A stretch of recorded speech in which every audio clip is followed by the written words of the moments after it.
प्रयास करी, लेकिन एक काम यही बता था मजबूरी। किस लिए अप्लाई किया था, किस नौकरी के लिए अप्लाई किया था? इलेक्ट्रिक किया था कई बार। कितनी कहाँ तक पढ़े लिखे हो आप? हम स्नातक कर रखा है सर। नाले में धंसे हैं हम। नाले में धंसने के बाद हमने कार्य किया है। कार्य करने के बाद सफाई की। सफाई करने के बाद हमसे बोला आपका इंटरव्यू होगा, इंटरव्यू देने के लिए नहीं आते हैं। अच्छा, क्या क्वालिफिकेशन है आपकी, किस तरह से कार्य लिया गया? मेरी MA BEd और MAd के लिए था। इस समय जिनका नाम है उनका इंटरव्यू हो रहा है और उन्हें नाले में जाकर या फिर रोड पर झाड़ू लगाकर अपना साक्षात्कार देना पड़ रहा है, इंटरव्यू देना पड़ रहा है। क्या आपकी क्वालिफिकेशन है? मेरी क्वालिफिकेशन तो बहुत है सर। क्या है? मैं B.Com पास। नमस्कार, मैं अभिनय आप सबका इस पावन देश भारत में स्वागत करता हूं। और अभी जो आप ये स्माइल देख रहे हैं ये बहुत जल्दी गुस्से में कन्वर्ट होने वाली है। आज जब मैं कार से उतरा तो मैंने देखा कि एक बहुत स्मार्ट सी पर्सनैलिटी बंदा हाथ में कागज लिए हुए साइकिल से उतरता। मैंने उससे पूछा कि भाई आप पोस्टमैन हो क्या? मेरे को सीधे एक ही बात समझ में आई, उसके हाथ में कागज थे कि आप पोस्टमैन हो। वो मेरे को कहता है कि पोस्टमैन हो, तेरे को क्या इससे? मैंने उसको बहुत प्यार से पूछा, मैंने कहा भाई साहब सॉरी अगर आपको बुरा लगा, लेकिन मैं जानना चाहता हूँ कि आप पोस्टमैन है। उसने मुझे बताया हाँ मैं पोस्टमैन हूँ। और मैंने उसको पूछा कि तुम्हारे गुस्से की वजह क्या है? तो वो मुझे बोलता है कि भाई साहब मैं 4 साल इंजीनियरिंग करने के बाद, खराब करने के बाद आज ये नौकरी पा पाया हूँ। सच में मुझे इस बात से इतना हाथ लगा। हम जिस देश में डिजिटल इंडिया इतने दिनों से गा रहे हैं कि भाई हमारा देश डिजिटल इंडिया हो गया, उस डिजिटल इंडिया जैसे देश में इंजीनियर्स मारा फिर रहा है। हम गाय पे चर्चा कर रहे हैं, हम चाय पे चर्चा कर रहे हैं, बेरोजगारी पे कोई चर्चा नहीं कर रहा। आज भारत, अगर मैं आपको बताऊं, मेरे को बहुत ज्यादा फैक्चुअल बातें नहीं पता, ना ही मैं फैक्चुअल बातों पे यकीन करता हूं। अगर मैं आज भारत की बात करूं तो भारत में सबसे ज्यादा जनसंख्या यंग लोगों की है। मतलब ये वो फेज है जब हम भारत को बहुत आगे ले जा सकते हैं, लेकिन कोई इस बारे में नहीं सोच रहा। लोग आ रहे हैं, कोई कह रहा है कि ये सरकार थी इसने ये खराब किया, हम देखो ये अच्छा कर रहे हैं। लोग पूछते हैं कि अच्छा दिख नहीं रहा, बोले अच्छा दिखेगा, अभी आगे आने वाली पीढ़ी को अच्छा दिखेगा। मैं सरकार से ये निवेदन करता हूं कि आप जो भी अच्छा कर रहे हैं ना वो हमें भी दिखना चाहिए। आप हमारा भविष्य बनाइए, बच्चों का भविष्य हम खुद बना लेंगे। इतनी ज्यादा मतलब दुख की बात है, सारे चैनल्स पे भी आजकल बेरोजगारी पे बहुत बड़ी बात चल रही है। मैंने खुद इस पे एनालिसिस किया तो मुझे पता लगता है कि यार आज लोग सफाई कर्मचारी बनने के लिए जो बंदे PhD करके बैठे हैं, आप एक बात बताइए, आप बंदे को PhD क्यों करा रहे हैं? आप क्यों PhD संस्थान बंद नहीं कर देते? क्यों आप बीटेक के हर रोज नए कॉलेज खोलते जा रहे हैं? आप ये कॉलेज बंद क्यों नहीं कर देते? क्यों सरकार एफिलिएशन दे रही है नए कॉलेज को, ताकि बंदा 8 लाख अपने खराब करे और 4 साल अपनी खराब करे, उसके बाद नौकरी के लिए घूमे? अगर उस बंदे को पोस्टमैन की ही नौकरी करनी है, अगर उस बंदे को MTS की नौकरी करनी है जो कि वो 10th के बाद भी कर सकता है, तो आप उसको ग्रेजुएट बना क्यों रहे हो? ग्रेजुएट बनाने के फायदे क्या है? बस भारत में हर बंदा ग्रेजुएट होता चला जा रहा है और लोग कहते हैं बेरोजगारी नहीं। बेरोजगारी किस तरीके से आएगी? एक बात बताइए, भारत किस ढंग से काम कर रहा है? अगर हम देखें सरकार किस ढंग से काम कर रही है, आपको लगता है बंदों की जरूरत नहीं है? आपने आधार कार्ड वाला कॉन्सेप्ट चलाया, कितने झमेले हुए। आप जो भी कॉन्सेप्ट चलाते हैं उसको सही तरीके से लागू नहीं कर पाते। क्यों नहीं कर पाते? क्योंकि आपके पास अच्छे बंदों की टीम नहीं है। आप नई टीम को रिक्रूट करना नहीं चाहते। आपको मैं बता दूं, गवर्नमेंट की कोई भी कंपनी कंप्यूटर साइंस के इंजीनियर्स को हायर नहीं करती। खुद IES में भी कंप्यूटर साइंस ब्रांच नहीं है। अगर आप कंप्यूटर साइंस ब्रांच के इंजीनियर्स को हायर ही नहीं करते और दूसरे देश की कंपनियां आती हैं, माइक्रोसॉफ्ट आती है, गूगल आती है, हमारे इंजीनियर्स को 1-1 करोड़ के पैकेज में उठा के ले जाती है, बंदा जाएगा? हमारी भारत सरकार क्यों उनको करोड़ों का पैकेज नहीं दे सकती? अगर वो काम करना जानते हैं, उनके अंदर अगर क्षमता है, तो आप उनसे काम क्यों नहीं लेना जानते? गांधी जी ने भी कहा था कि एक डिसेंट्रलाइजेशन सिस्टम होगा, भाई नीचे तक एक हायरार्की होगी। अब लेकिन सारे लोग टॉप लोग ही काम कर रहे हैं, कोई हायरार्की नहीं है देश के अंदर। अब तो ये नया सिस्टम चल गया कि पिछले साल से आपने देखा होगा 3 साल से वैकेंसी नहीं आ रही, ना SSC में वैकेंसी आ रही है, ना बैंक PO में वैकेंसी आ रही। क्यों नहीं आ रही? क्योंकि अब सरकार कॉन्ट्रैक्ट बेस पे काम करा रही है। डिक्टेटरशिप हो गई है, तो आप 10-10 हजार में बंदों को इसलिए कॉन्ट्रैक्ट पे रख ले रहे हो, उनको जॉब छूटने की धमकी भी आप दे रहे हो, जिससे वो काम भी 12-12 घंटे कर रहे हैं। कल को तो आप सिविल सर्वेंट को भी यही कहोगे, भैया 20 हजार में काम करना है तो करो, नहीं तो मत जाओ। आदमी जाएगा कहाँ? टमाटर की महंगाई इस हालत तक पहुंच गई कि आज 50 रुपए किलो टमाटर है। और आज खुद मैंने मोदी जी का भाषण सुना, उसमें उन्होंने कहा कि भाई पकौड़े बेचने वाला भी बेरोजगार है। ये किस इंसान का मन नहीं होता? कौन बच्चा ये चाहेगा कि मेरा बाप रोड पे पकौड़े बेचे? अगर वो पकौड़े बेचना चाहेगा तो वो ये चाहेगा कि भाई मेरी भी पकौड़े की स्टैंडर्ड दुकान हो और मैं वहां तक पहुंचूं। तरक्की का तो कोई इसको भी नहीं दिखता। हर इंसान चाहता है कि भाई उसकी नौकरी लगे, उसका बच्चा कमाए, उसके पास एक बाइक हो, बाइक के बाद आदमी सोचता है गाड़ी हो। क्या सिर्फ हम लोगों का अधिकार रह गया? हमने पैसा कमा लिया, कितने लोग अच्छा कर पा रहे हैं? मुझे आप बताओ, मेरे गांव में कितने लोगों ने अच्छा कर लिया? एक बंदा अच्छा कर गया, उसने कार ले ली, गाड़ी ले ली, तो क्या गांव सफल हो गया? इसके बारे में तो कोई नहीं सोच रहा। मतलब हम ये चाह रहे हैं कि सब कुछ हमारे देश में मोनोपोली हो गई है कि भैया एक राज्य में एक ही बंदा है, वही सब कुछ होया जा रहा है, वही सब कुछ हुआ जा रहा है, क्योंकि उसके पास यूनिक कंटेंट था।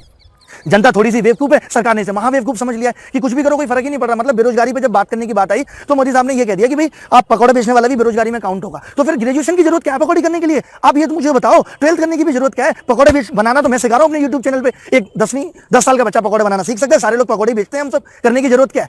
मैं तो फिर भी इतना कर रहा हूं कि भाई YouTube चैनल पे फ्री पढ़ा के और कम से कम विदेश से कुछ पैसा तो खींच रहा हूं। मैं तो करूं लाख रुपए भी अगर मुझे YouTube से आ रहा है तो फॉरेन से कुछ पैसा तो खींच रहा हूं। हमारे पास कोई ऑप्शन ही नहीं है। अब ये तो है नहीं कि हर बंदा YouTube पे काम कर सकता है।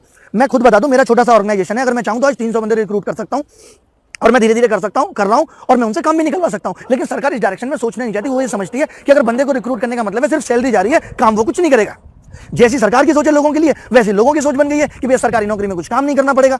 मैं तो ये कह रहा हूं, अगर आप काम करने वाले बंदे हायर करते हो, लेकिन आप उनको उस लेवल की सैलरी पे करते हो, फिर आप कहते हो करप्शन हो रहा है। आप एक सिविल सर्वेंट को, एक आईएएस बंदा जो कि बचपन से 20 साल तो सपना पालता है, उसके बाद 5 साल तैयारी में लगाता है, तब कहीं जाके बनता है, अब उसको आप 50,000 रुपये 60,000 रुपये सैलरी दे रहे हो, उसको अपने बच्चे को भी पढ़ाना है, कैसे वो सारी चीजें करे करप्शन के लिए? तो आप खुद प्रेरित कर रहे हो लोगों को, आप उनको उनकी कीमत दे ही नहीं रहे। ये तो फिर डिक्टेटरशिप हो गई, तानाशाही हो गई। भैया कल को तो आप ये कहोगे, मैं बता रहा हूं ना, कल को आप कहोगे सारे ऑफिसर्स को भी 10,000 में काम करना है तो करो, नहीं तो मत करो।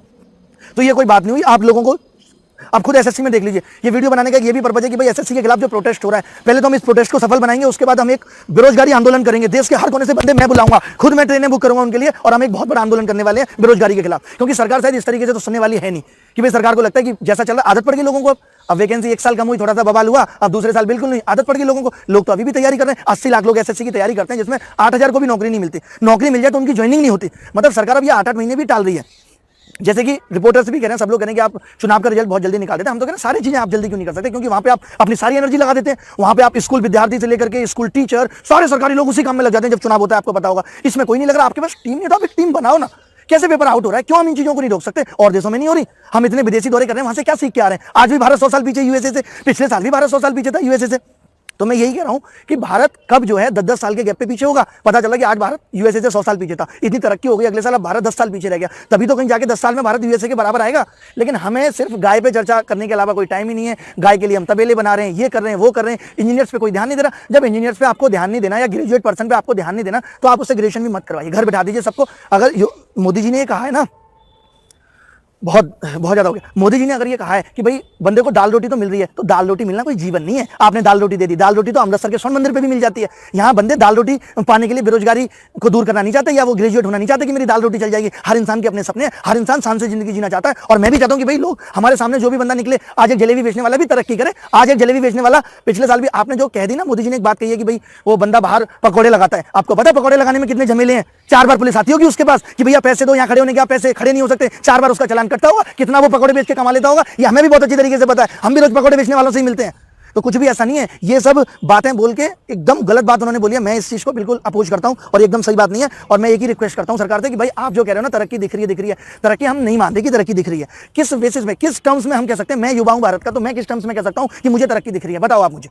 2016 में सिलेक्शन हुआ, अभी तक ज्वाइनिंग नहीं आई, तो मतलब क्या रहा सिलेक्शन का?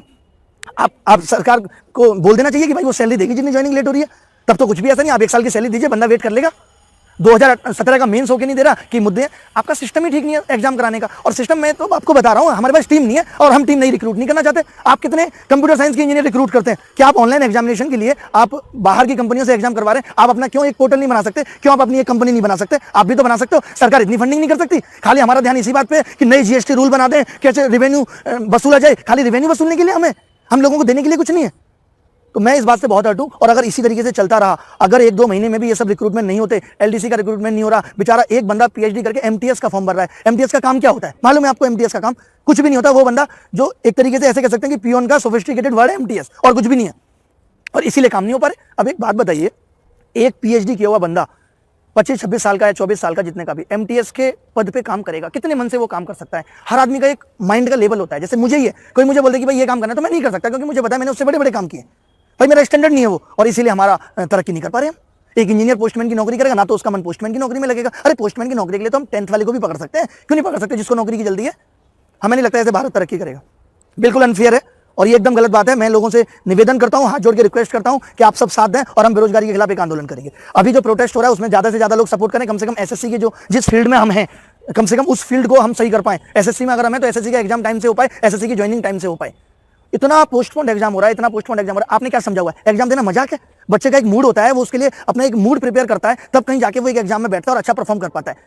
और एसएससी में तो इतनी सारी कमियां हैं, हम अपडेट कर ही नहीं रहे। आप एक बात बताइए, अगर आप अपडेट नहीं करेंगे तो क्या होगा? नोकिया भी बहुत बड़ी कंपनी थी, अपडेट नहीं किया, सैमसंग ने खत्म कर दिया उसको। एसएससी को कितने साल हो गए अपडेट किए हुए? एक वही सिस्टम चल रहा है, वही पेपर आएगा, वही सब कुछ आएगा, वही आपका एग्जाम कराने का तरीका है, वही आपका क्वेश्चन पूछने का तरीका है।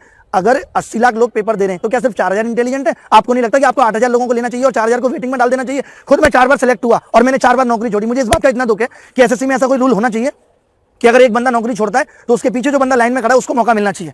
और अगर किसी बंदे को पहली चॉइस अगर उसकी मिल जाती है, मैंने पहली चॉइस भरी डबल है, मुझे मिल गई, तो आगे से मुझे एग्जाम नहीं देना चाहिए।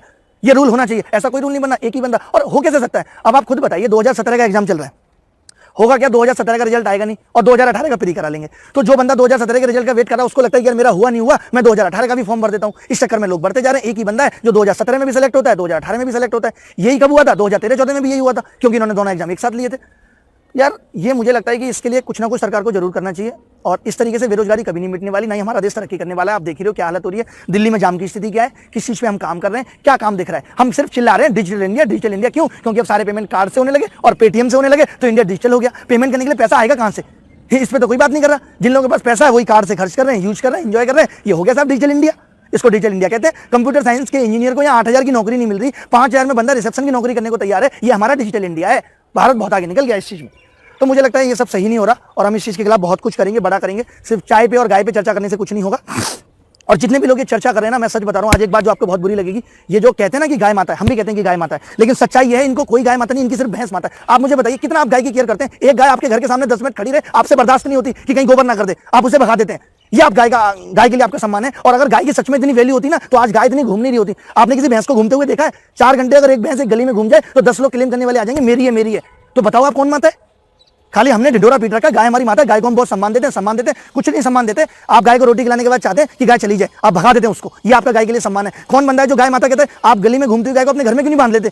अगर आप गाय के लिए इतना सपोर्ट कर रहे हैं तो सिर्फ हमने मुद्दा उठाया हुआ है कि भैया कोई ना कोई मुद्दा तो हमें चाहिए, उसको उठा लो। उस पर चर्चा करने के लिए पॉइंट बहुत ज्यादा है, क्योंकि भगवान श्री कृष्ण से जुड़ी हुई है गाय, इसलिए हम मुद्दा बना लेते हैं उसको और उस पर बात करे जा रहे हैं। जो काम की बात है उस पर हम बात करने को तैयारी नहीं है। आज अगर हमने बात की भारत के प्रधानमंत्री से लोगों ने, तो वो ये कह रहे हैं कि भाई जो बंदा बाहर पकौड़े बेच रहा है वो भी तो बेरोजगार नहीं है, उससे भी तो बेरोजगारी मिट रही है। ये बहुत एकदम गलत बात है। कोई न कोई व्यवसाय करेंगे, कमाई करेंगे, कोई एक आध व्यक्ति को रोजगार देंगे, कोई ऑटो रिक्शा चलाएगा, कोई पकौड़े की दुकान करेगा, कोई चाय की दुकान करेगा, कोई अखबार बेचने का काम करेगा, कोई कहीं डिपॉजिट देकर के और एजेंसी लेगा। ये सब चीजें रोजी रोटी कमाने की व्यवस्था हुई है कि नहीं हुई है? इसको रोजगार मानेंगे कि नहीं मानेंगे? अगर आपके जी टीवी स्टूडियो के बाहर कोई पकौड़े बेचता है और शाम को 200 रुपया कमा करके घर जाता है, उस व्यक्ति को आप रोजगार मानोगे कि नहीं मानोगे? अब उसको आप देखोगे कहीं सरकारी दफ्तर नहीं है, आंकड़े में नहीं है। तो ऐसी व्यवस्थाएं बहुत हो रही है। और अब ये सब बातें देखते हुए हम बहुत थक गए। अब ये सब बहुत दिनों तक नहीं चलने वाला। मैं मोदी जी की इस बात पे फिर से आऊँगा, उन्होंने इस इंटरव्यू में ये कहा है ना कि भाई आप इसे बेरोजगारी में काउंट नहीं करते।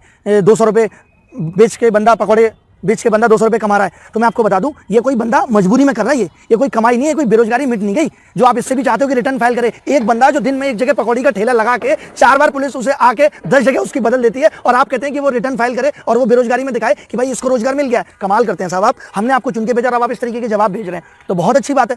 मैं बता रहा हूँ, नहीं हमारे पास काम नहीं है। क्या नहीं है हमारे पास? कितनी ऐसी कंपनियां हैं जो CS के इंजीनियर रिक्रूट कर रही हैं। आप एक बात मुझे बताइए कि रेलवे में इतना ज्यादा सिस्टम खराब है, एकदम रेलवे खराब हो चुकी है, आप भी इस बात को मानते हैं, तो आप उसके प्राइवेटाइजेशन की बात कर रहे हैं। क्यों आप ऐसा नहीं कर सकते कि आप एक 5,000 लोगों की टीम बना दें जो सिर्फ रेलवे पे काम करेगी?